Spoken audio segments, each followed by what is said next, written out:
maneira conhecer a palavra e perdemos os ensinamentos do Senhor.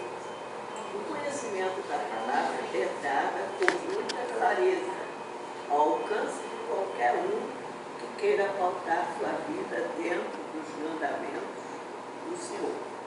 Os homens também recebem seus ensinamentos em salas separadas. A pastora Marise ora primeiro, faz um clamor a Deus sobre todas as coisas que nos afligem nesse mundo, porque ela conhece todas as nossas dificuldades, todas as lutas, os desafios que temos e que vencemos dia a dia. Outras irmãs também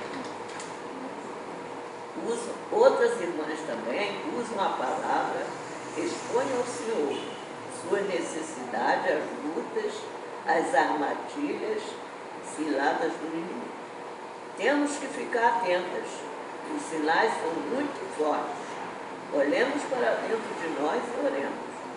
O mundo jaz no maligno, ele não perde tempo, veio para matar, roubar e destruir.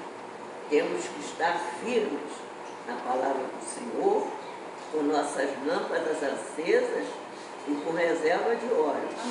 O que será de nós se o Senhor chegar e nossas lâmpadas estiverem apagadas, secas, sem óleo? O que adianta fazer a caminhada e na hora da bênção o Senhor não nos vê?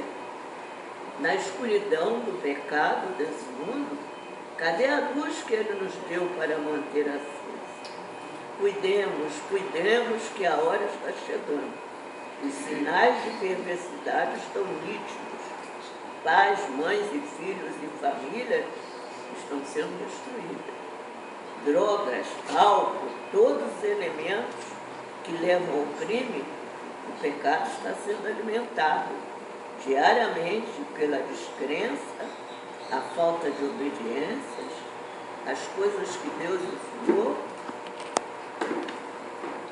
Estamos aprendendo com nossos pastores que as armas que o Senhor nos dá para nos defendermos do caos é vigiai, orai, orai, orai, sem cessar. Amém. É tão bonitinho, né? Ela onde trouxe aqui é o que a lei